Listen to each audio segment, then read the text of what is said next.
Oyonnax face au Racing, 21e journée de top 14 au stade Charles-Maton. Des Oyonnax lanterne rouge de ce top 14 face donc au 3e.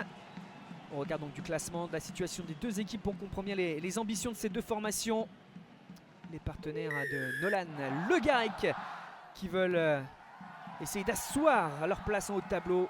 L'une des dernières chances pour le maintien sûrement pour les Oyonnaxiens, qui plus est à domicile avec le coup d'envoi qui a été donné.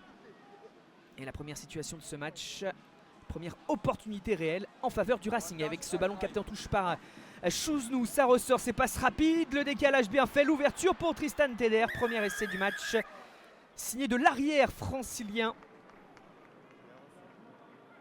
Le choix payant d'aller en touche sur une pénalité obtenue par le Racing. Et derrière cette balle qui a bien circulé avec Tabuavou notamment. Teder qui aplatit 5-0, transformation réussie par Teder 7-0. Et là sur une pénalité à la 24e minute, Miotti qui marque les premiers points d'Oyo, ça fait 7-3. Il a du mal quand même à se procurer des situations, il y a de l'envie de jouer, de la volonté, mais il y a du déchet aussi là, sur cette mêlée, alors que Oyo a réduit l'écart sur une autre pénalité de Miotti et que Oyo est revenu à un point juste avant la pause. Et bien cette mêlée gagnée par le Racing, notamment par Laclaya, formé à Oyonnax, qui permet d'obtenir cette pénalité passée par Teder. Et c'est un score de 10-6 pour le Racing à Oyonnax à la mi-temps. Allez, seconde période. Avec ce score toujours serré. Ils sont dans leurs 40 mètres, les Racingmen.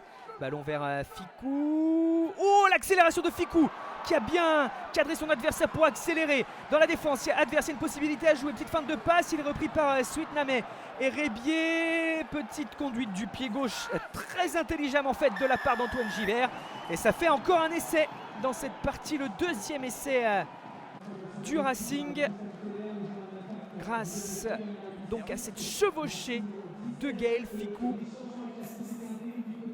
Récupération d'Antoine Gibert. Ça a été transformé 17-6. Est-ce que Oyonnax va réagir dans les pas de Stark, de Rébier? Ça va vite. Réaction qui semble immédiate des Oyonnax pour aller peut-être chercher un premier essai en leur faveur dans cette partie. Rory Grice, ils sont à 5 mètres. Ouh, la passe qui va quand même trouver preneur avec Godener.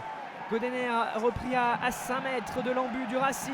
Teddy Durand, Lucas Mensa, petite feinte là pour prendre l'intervalle et aller aplatir malgré la défense de Rollins. Et c'est pour Oyonnax qui se reprend dans cette partie. 11-17, la transformation derrière pour revenir donc à 4 points. C'est le cas alors qu'il reste 25 minutes à faire. Qui sait? En tout cas, c'est clairement le moment important de cette partie. Un peu avant l'heure de jeu, le score est serré. Chaque offensive peut permettre de faire la différence. Et là, sur ce ballon récupéré par le Racing, il est écarté sur la droite, il est tombé par Arundel. Mais on va revenir au point de départ de cette action. Il y a un coup de sifflet de Monsieur Pradri. On va y voir plus clair au ralenti pour voir pourquoi Ficou reste au sol. Il est plaqué par Adrien Bordenave à retardement. Et pour ce geste, c'est un carton jaune contre le pilier d'Oyonnax. Et du coup, l'infériorité numérique, la supériorité numérique du point de vue du Racing qui tape en touche, veut essayer de profiter de suite de ce joueur en plus sur le terrain. Le ballon porté des avants franciliens. Et ça va jusque dans l'embut avec Yannick Tarit pour marquer un nouvel essai. 22-13. Transformation donc réussie, 24-13. Et là par contre les franciliens ont pris le dessus clairement sur le plan psychologique et sur le score aussi. 29-13 avec ce nouvel essai de Fabien Sanconi après la bonne déviation en touche.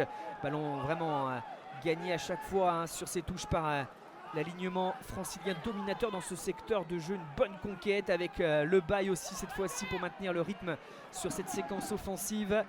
Et ça travaille bien, les libérations sont rapides, le demi-mêlée colle au ballon.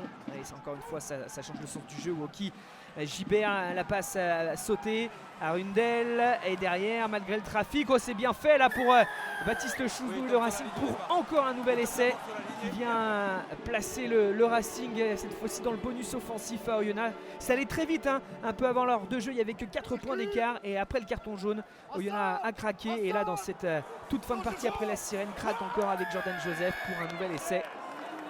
Le 6e essai du Racing. Un seul essai pour Oyo dans cette partie. 41-13 score final, même 43-13 après la transformation. Succès donc bonifié du Racing à Oyonnax. Large succès, les Oyomènes n'ont toujours pas gagné en championnat en 2024.